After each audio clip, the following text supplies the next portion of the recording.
Today,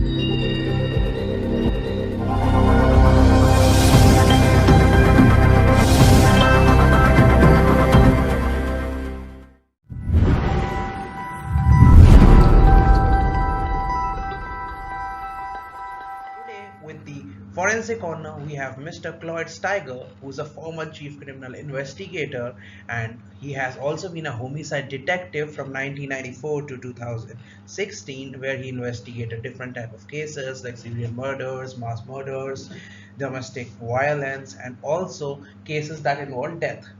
And then he also been the author of famous books like The Homicide, The View from Inside the Yellow Tape, a true crime memoir, Seattle's Forgotten Serial Killer, Gary Jean Grant, and then he also is currently working with the American Investigative Society of Cold Cases. So he has been quite a busy person. He has gained a lot of experience from the time he started his career, and today, with the knowledge he gained through his experience on the field as well as his scientific temperament, he's been contributing in the investigation of cold cases.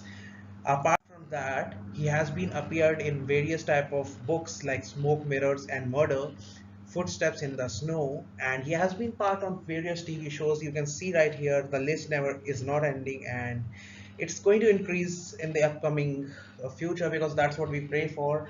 He's been a very informative person, and today with the resources that he shared with us, the knowledge he's sharing with us, this is going to impact all of you because you're going to learn a lot. He starts with talking about the career, the way he started his career, the type of cases he investigated, and some of the interesting cases that he came across. And he also talks about the ethics that an investigator should have and should follow. And he also talks about the MVAC technique, that is a revolutionary in advancement in the field of DNA. And so today's session is going to be a very informative one. So be attentive and keep subscribing and liking the Forensic Corner, because we are not going to stop, and you guys should also not stop learning. So let's get started. Our first question would be that you have a couple, like a lot of experience with the homicide investigation, sir. So, what was your experience like? How you started your career in homicide investigation, and could you talk about some of your experiences, like some of the important cases, and how did you investigate that? Well, I became a police officer in 1979 in Seattle, in Washington, U.S., and it was always my intention to become a homicide detective, but I had to work a long time to get to that point. And once I did, I became a homicide detective in the summer of 1994, and I stayed there until I retired in 2016. So I was about 22 years on homicide. During that time, I investigated about 250 murders, everything from the guy on the corner shooting somebody for no reason, to serial killers, to mass killers, to psychopathic, killers, and everything in between. Everything you can think of, I pretty much handled a case in any of those groups, and that's what I did. So could you talk about some of your important cases, like some of your experience regarding some of the cases which are really impactful and a lot we can learn from those cases? Yeah, well, I investigated a lot of cases that were high-profile cases at the time. A lot of them have been depicted on true crime shows.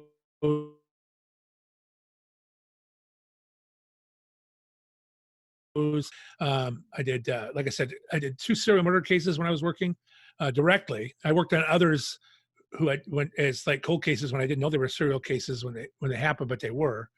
But so I worked on 2 active serial killer cases. One of them was in the late 90s with a guy that was killing prostitutes in Seattle, and the other one was in 2014, a guy who was a jihadist who was killing people at random as part of his jihad. He did it here and in New Jersey, and so we had to work on that, and those were intensive. I did a couple of murders of police officers, innocent people being killed for no reason on the street, cases involving psychotic suspects. I pretty much done it all. I did mass shootings where multiple people were shot in one instance. I've done probably 4 or 5, maybe 6 of those where somebody comes in and just shoots everybody around. And then most of the time those people kill themselves. Not every case though. Some of them didn't. And then, geez, I've just done it all. I mean, I've done so much. I do a lot of cold case work now. I'm a director of investigations for the American Investigative Society of Cold Cases. And so we review cases now all over the U.S. and make suggestions on how to move those cases forward. And I've written a couple books, and I consult frequently. Like this is like the 3rd or 4th one I've done with a group in India, and I just got asked this morning to do another one with another group in India. So I mean, then pretty much internationally. So I just, I mean, I'm always willing to share my expertise and talk about things with people that want to know that. You know, I work in one of the amazing things going on now in all over the world is the advancement in forensic science. How forensic science has grown so quickly and so largely all over the world, where things that were not even thought of 10 or 12 years ago are commonplace now. And so I have a lot of experience with that. I deal with one of the things I help with is the MVAC, wet vacuuming DNA collection system. I talk to their people all the time, which is just a phenomenal thing that has expanded the ability to collect DNA from crime scenes. You know, the FBI did a study recently with the MVAC. It's 1,250% more sensitive to picking up DNA than swabbing or cutting. So, I mean, that's a huge 1,250% more DNA is recovered than by the old method. So that tells you right there how it is. And then you can get off surfaces you can never get off before. And then, of course, the advances in genealogy and tracking these cold cases. It used to be you never heard about a cold case that was 50 years old. Now it's like every week you hear about another one being solved, usually through genealogy. So I have my hands on all those different things. You know, I consult with agencies all over the country and have internationally actually a couple cases. So that's what I do. I mean, I've got a lot of big cases I've worked on over the past. I'm kind of a specialist in interview and interrogation of suspects. That's kind of my specialty. But other than that, you know, I have a lot of cases. So could you tell more about the Cold Cases Society? Because like as students, most of the things what we know is the Forensic Science Society, the Toxicology Society, but the Cold Case Society is something very unique. Like in India, we have not heard about it much. So we would really like to know like what is this society about, why it is formed, and what does it do basically. So could you just highlight those things? Sure. Well, the American Investigative Society of Cold Cases was formed probably in 2013, 2014. And they initially reached out to me and asked me to be part of it. And so I did. And I've become more involved as it goes on. And what it is, it's basically a group of experts in homicide investigations from different fields. You have investigative, you have psychological or psychiatric, you have laboratory, and you have all these other things. And so there's different committees who all look at these cases pro bono, so free of charge. Nobody gets charged. It doesn't cost anything, the agency. They have a case that's cold and they don't know what to do with it. They submit the case. Usually they send it to us in digital form, and everybody goes over it individually. Then we get together and talk about it, and we prepare a report to send back to the agency saying, this is what you need to do to move this case forward. And almost always there's a lot of stuff that can be done. You know, so some of the times the problems we see with these cases is they didn't really investigate it as much as they should have initially. But the people that are sending us now are not the same people that initially worked on it, right? So, I mean, there's so much more to do forensically and stuff than there ever was, that you can always find things to recommend to these agencies. But once we do that, it's up to them to actually do the work and actually follow up. You know, we kind of push it along, and we'll call back and say, what's going on with this case, and say, but you know, the problem is some people don't have the people to do it, and that becomes a problem.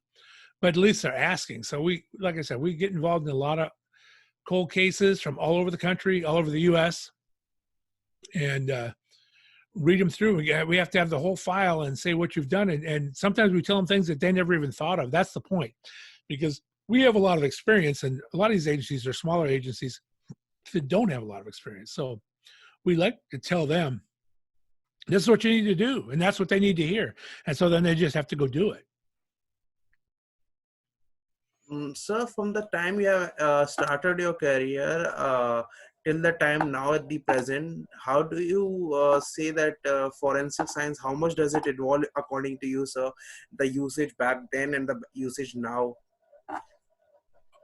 It's well, first of all, I think about when I first became a detective. My first detective job was in 1990, and where we were then was so far away from where we are now.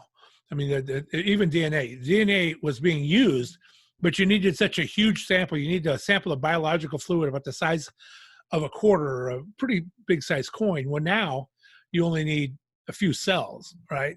And I tell people this all the time, that forensic science has advanced more in the last 2 years than it has in the previous 20 years before that. It's just one thing after another, between the collection systems that get in DNA, what you can get it off of. You know, touch DNA didn't exist before. Usually only biological fluids, but now touch DNA. And once you get that DNA, what you can do with it, you can put, you know, if you have obviously if you have a direct suspect, you compare it 1-to-1, and that's always the best way to go.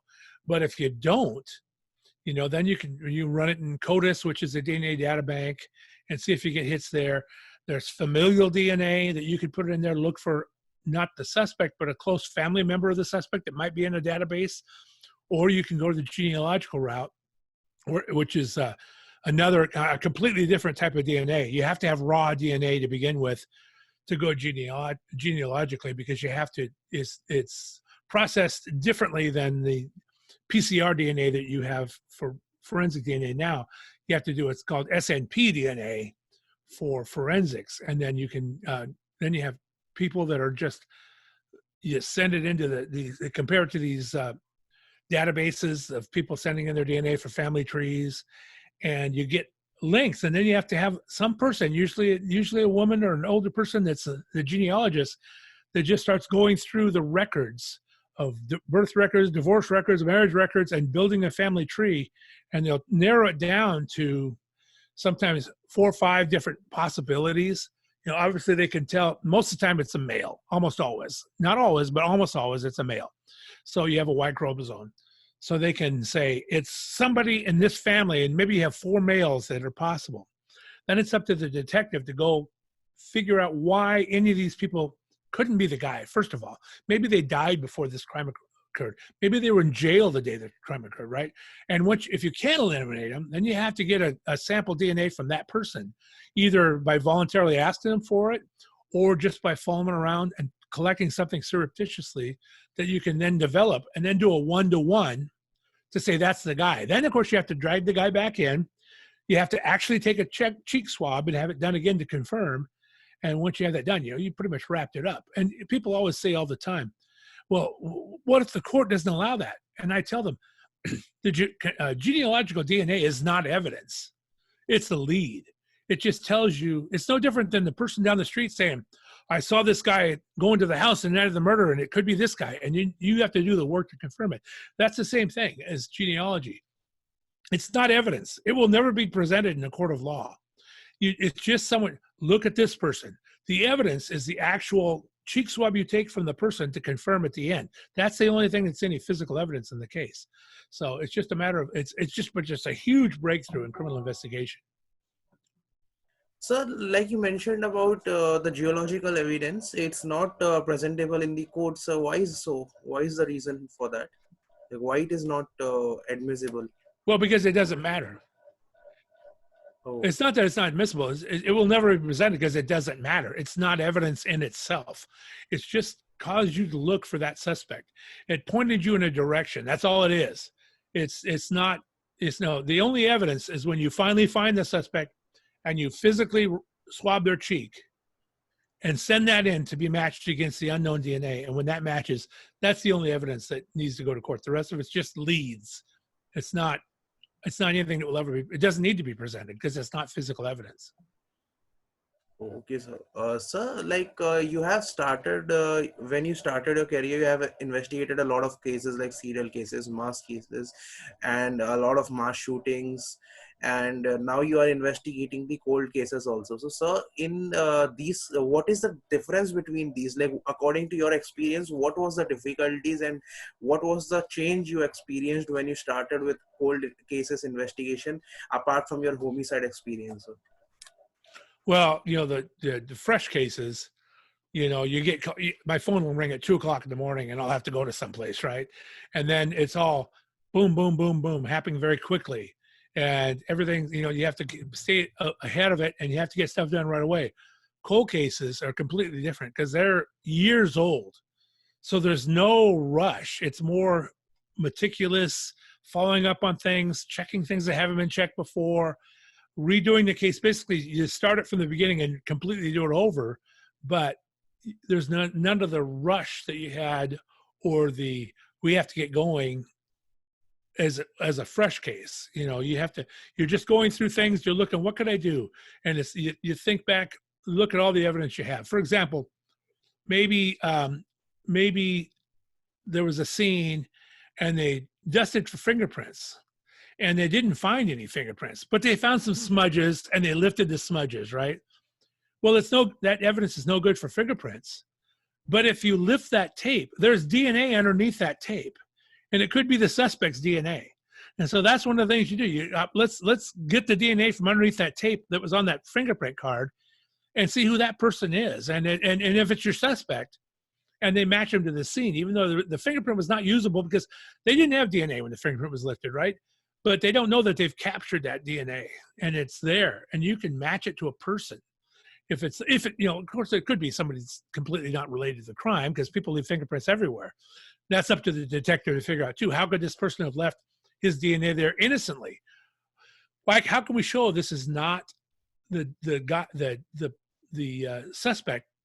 What can we show that he just was there innocent? But if there's no reason for that person's DNA to be there, that's probably your guy, right? You have to look. His DNA is at the scene. Well, how did it end up there? I had a case one time where a woman was killed in her house, and they found a fingerprint on a phone book in her house of a person who was a known criminal, right? So we got that guy and brought him in. And I said, yeah, remember that time you stopped by that lady's house and borrowed her phone book? And he said, I didn't never do that. I never borrowed anybody's phone book. Well, then you delivered phone books to the neighborhood. I've never delivered phone books in my life. That's all I need to know. Those are the only two reasons his fingerprint could be on the phone book if he didn't kill her. And so I just nailed him. That's all I needed. I didn't need any more than that, because I was looking for ways his fingerprint could be on the phone book where he wasn't the suspect. And I eliminated the only two ways. He either borrowed the phone book from her at one point, or he delivered it. Although when you deliver them, they're usually wrapped in plastic, so that really wouldn't work. But that's the last chance. He delivered it when it was there. And he just, for me, eliminated those, and basically was as good as a confession. Yes, so that is important, because this is a matter of experience, so that which I can see, sir, when you're explaining things, because like a beginner might miss these crucial points and the crucial things of correlation while forming the hypothesis. But when experience comes, I think it becomes a better way of investigation. Well, that's the thing. You only learn things by doing them, right? But if you're brand new and have never done this, all you have to do is reach out to someone who has done it, ask for help. I have no problem with somebody not knowing what to do. My problem is with somebody not knowing what to do and pretending they know what to do. If you don't know, nobody started out with a lot of experience. My first murders I handled, I didn't have any experience, right? I was around people that did, and I learned from them. But if I was in a small agency that didn't that, I would reach out to somebody that knows what they're doing. Help me out here. What can I do? And they're always willing to help you, right? And then eventually you learn, you get your own experience. And that's the only way you get experience is by doing it. Yes, sir. And definitely, sir, I think these interactions are worthwhile, because here we are able to exchange some knowledge, sir, and having a good interaction with a professional like you, sir, I think this is really, informative, sir, for students like us too. So thank you, sir, well, for that's that the thing. also.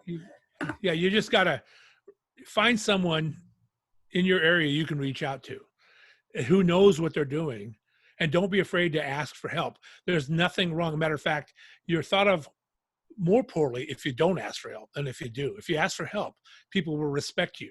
You'll say, this guy knows his limits and he's looking for it, and he'll learn from that. So that's the thing. Go to somebody. If you're in a case like this and you don't know what to do, find someone who knows and ask them. That's the only way you can do it. Yes, sir. I agree with that, sir. And sir, like you have also been featured on many like books also, and on many TV shows also, like the episodes of TV shows. So how was your experience in that? And like what was it like, sir? Well, I've done it several times, and it's I've done it so many times now. It's just second nature. I've got a couple more shows coming out here in the next couple months on investigation discovery in the U.S. and then the Oxygen Channel, and then I'm involved in a documentary out of Ireland. They're coming to film some stuff next week. It's just something I do, and it's just like this. I talk about these are about specific cases, and I talk about those specific cases and how it goes along, and it's just natural. It's just because I just talk. These are cases, and they're not playing them. These cases are because they're interesting cases that somebody finds interesting. To me, they're just my job, but to other people, that's fascinating. So I have no problem, saying what I know about these cases and discussing them. And that's kind of what it's about. And then books, the same thing. I've written a couple of my own books, but I also are in other people's books, like Ann Rule and some of those people. They just call me and talk to me about the cases, and then they write their books about cases I've been involved in. And that's just, if you're, I can talk pretty well. So, I mean, I don't mind talking about cases. So it works out all right for me. Some people are a little more reticent, but I'm not that way. I'm kind of an outgoing guy. And so it's fine. Sir, I think that's a good personality trait to have. We should be more open to talk, because if we are not able, we are confining ourselves. Neither we are able to get a good interaction with someone, and neither we are able to share knowledge, or neither we are able to take knowledge. Right. Of course, that's when I say that, I mean, you never want to talk about your cases while you're working them. You never want to say everything you're doing in your case while it's an active investigation, because you have to hold things back, because people will start calling and giving you stuff that has nothing to do with it, because you've told people what's going on, right? Once it's over with, you can go back and tell them all about it. Matter of fact, you should also, especially if anything unusual happened or there are any twists and turns, you should tell people that are learning, so they know what to do when that happens to them, right? So that's what you have to do. But again, when the case is going on, you don't get into details with anybody publicly, because you want to know, first of all, that you don't want the killer to know what you know. They're nervous and they're worried, and you want to keep them that way, because they'll make a mistake. If you tell them everything you've got going, and if you're not right, they'll know you're not right, and they'll relax. But if they have no idea what you're working on, and then they don't know, and they get more nervous and they make mistakes. Happens all the time. Sir, could you share some of your experience with some a case study which was having some unusual facts, and which is very interesting to know, sir? Well, one case I like to bring up was a girl who was walking to her apartment in Seattle, 7:00 in the evening in the winter. It was dark, and she was walking, and someone followed her to her apartment and just stabbed her to death in front of her apartment. This is a girl, completely innocent. Nobody, didn't have a boyfriend. It wasn't one of those things. And so we had to figure out what that was going on. Well, a couple of witnesses saw the suspect. We walked right by him, right?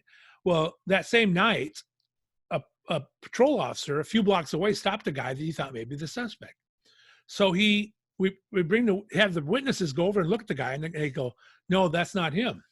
Okay, well, because of some other stuff, we go in and talk to him anyway. Bring him in to talk to him about the case. We think he might know something, and while we're there, we take a cheek swab from him, and then let him go.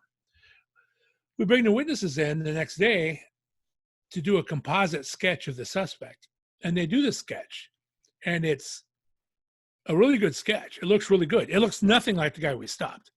But it looks like I put that sketch out, and I get a call from a person who's a parole officer, basically. He says, "I have a guy on my caseload who's kind of a psycho, and he looks just like that sketch." And I pull up the guy's picture, and it looked like he could have posed for the sketch. It looked like it was done in a studio when he posed for it. So long story short, we go get the guy. We bring him into the office. We pick him up because he's got a warrant out for his arrest. We have him in our office in the interrogation room, and we start talking to him. Well, we have him in there. First of all, he never asks why he's there or what this is about. Never. I mean, it's like we talked to him for 3 hours. He never says, "What's this all about? Why are you talking to me?" And he admits. We start talking about this night. It was New Year's Eve, so he remembered the night and where he was and what he was doing. He admits being in the neighborhood where this murder happened. He says he saw police cars and hid from them. And then he has scratches on his face. And we're going through all this stuff. And finally I say, you've never asked us why you're here. You've been here 3 hours. He says, yeah, I was wondering. I said, we're investigating a murder. He goes, oh, no. I didn't have anything to do with any murder. So we took a swab from his cheek because we had the murder weapon. We had a knife that was recovered. And we had recovered DNA from the handle of the knife of the killer. And we sent that in. And this guy, like I said, looks like the picture. They go, he's not the guy. That's not his DNA on the knife. Even though everything was fitting, I thought was probably him. Well, then a couple of days later, we get a call that the first guy we had, his DNA is the DNA on the knife. He's the killer. Even though the witnesses were brought by 45 minutes after the murder happened, said, no, that's not the guy. He doesn't look anything like the sketch, but that's him. And so we bring him in. And long story short, we start talking to him, and eventually he confesses that he did the killing. But it's like, just the twists and turns. It just happens. You don't expect.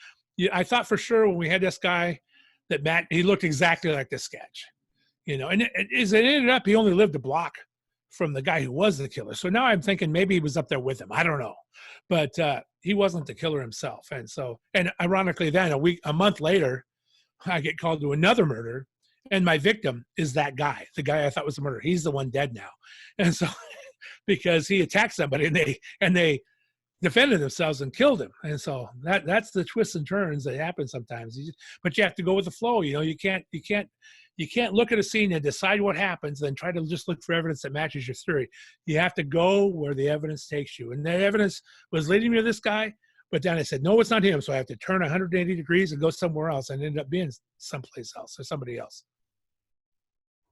So that's truly a amazing case, sir. And this is really this was really fascinating, sir, that the witness was not able to identify this culprit, even though they were able to see him.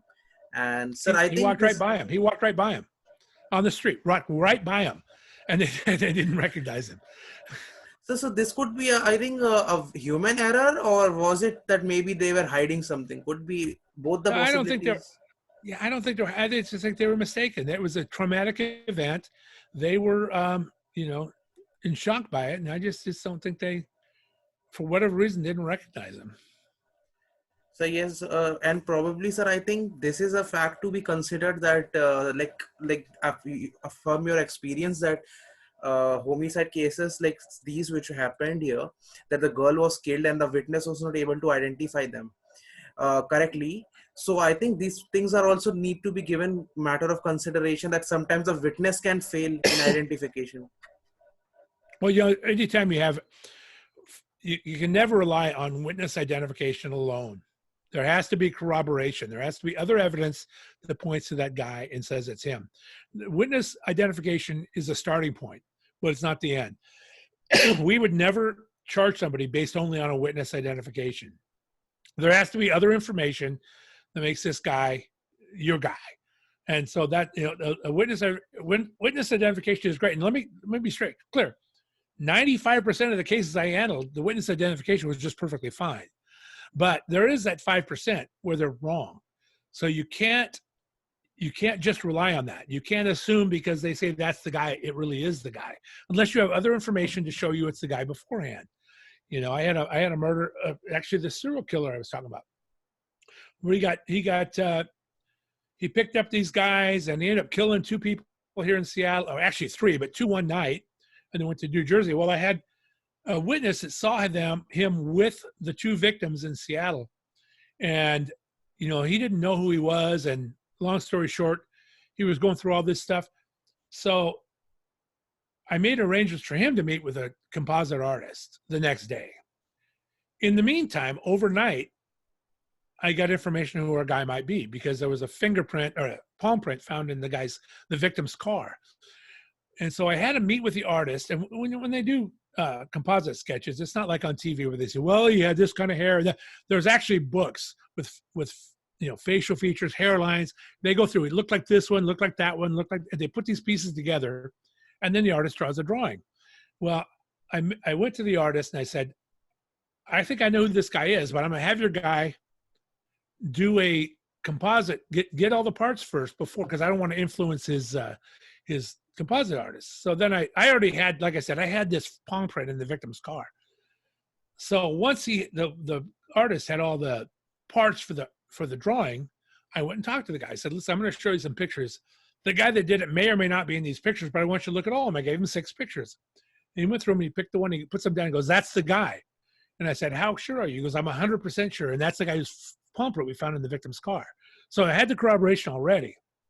I just waited until they had all the parts. They never did draw the drawing, but she could have if he wasn't able to pick anybody, because she had all the composite parts. So, and then he identified him. So that nailed it down and ended up being the right guy, because we ended up getting him later. So the Innocence Project is running massively in US. So sir, what would you like to comment about that on the basis of DNA evidences? Because there are people who need help. Yeah. Oh yeah. Well, DNA, first of all, there's 2 things. The smaller amount of DNA that they need to get tremendous numbers is number 1. And the way to collect DNA is number 2. And I think I mentioned it before, the MVAC wet vacuuming DNA collection system, which is a phenomenal advance. Like I said, 1,250% more DNA is collected using that. And what it is, it's just basically a wet vacuum, and has a sterile solution, and it shoots the solution down into the evidence, and then a vacuum vacuums it right back up, and it puts it in a what's the word I'm looking for? It puts it in a vial, basically. And then what they do is they take that vial and they have a filter, and they just pour the liquid through the filter, and the DNA is trapped in the filter. And then they go get the filter and do a DNA test on that, and that's where they get the DNA. And you can get DNA of rocks, you can get DNA of clothing that's been underwater. You can get DNA of, like, for example, they have an attachment to take it off live humans. A rape victim who has showered already, you can still get the DNA off their body. It's just a tremendous advance in DNA collection that is just phenomenal. And then, like I said, you only need, we used to get numbers like 1 in 54 quintillion, the probability that this DNA was, chosen at random from the random population. 54 quintillion, which is a huge number. It's 54 and 18 zeros. Well, now, because they used to do 13 loci, they're doing like 21 loci. So you get 54 to the 50th power. So 54 plus 50 zeros after it. The numbers are so much greater. And it's just, with a lot less, you don't need that much. But with this DNA MVAC collection system, you can collect more. So their DNA has advanced more in the last 2 years than the previous 20 put together. So that's just amazing.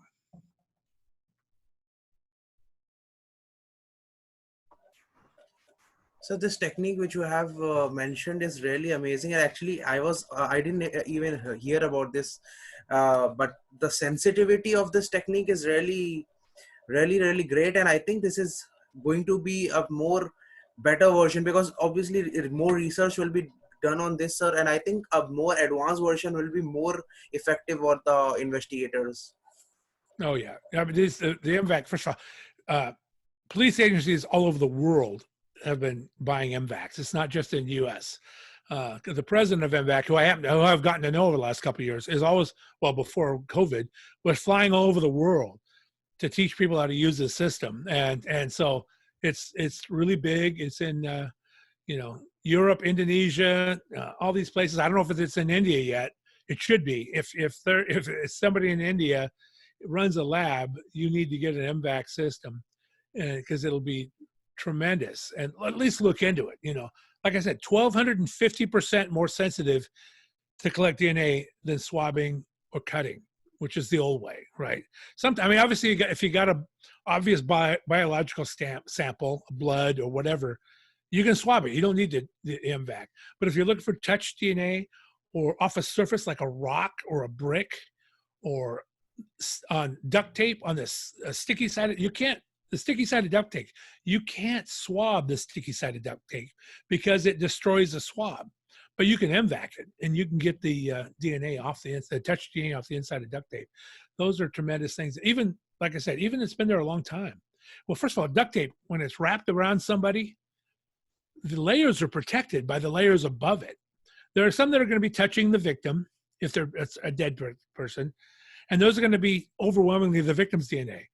But the stuff you're looking for is between the layers when it's wrapped around, where it's protected from the elements, and then it's not the victim's DNA because the victim's DNA isn't having contact with it. You can have tremendous success with that. Fingerprints, like I said before, you don't need the MVAC for the fingerprints, but the fingerprints of old cards, look underneath the tape, get the DNA from that, you know. You just have to, all you have to do is basically, when you're looking at these scenes, if you've got an old scene, just basically got to sit there and think outside the box. What's possible? What could I do? And just basically have an idea, a brainstorm with people. What can we do? Where can we probably get DNA? Or where can we do this? And just brainstorm with people that know what they're doing, and you'll get stuff. It's amazing. You got to think outside the box, though. You can't think the old way. You know, a lot of these agencies, one of my pet peeves is these agencies, they hire these old retired detectives to come back and work their cold cases. And the problem with that is these old retired detectives work them the same way they did when they were working. And that's why they're cold cases now, because they didn't have all this stuff. And these people aren't up on all this advancements. And so they have to go out. If you're going to do that, you got to send these guys to current training to let them know what's possible. Because, you know, I don't know how many times I talked to one of these old guys. I said, have you looked for DNA on this? I go, yeah, we did DNA. They didn't find nothing. When'd you do it? 2001. No, you didn't do it. If you didn't do it in the last year and a half, you didn't do it. Do it again. Right? Yeah, that's the thing. Is that what you could do in 2001 has nothing to do with what you can do now. You know, if it's not less than 2 years old, you need to do it again. And so that's what people got to think about when you're hired, when you're using old retired guys, is they think like they did when they were working. And those cases are the ones, not that they weren't doing everything they could and weren't good detectives, but they just didn't have the tools available to themselves that they have now.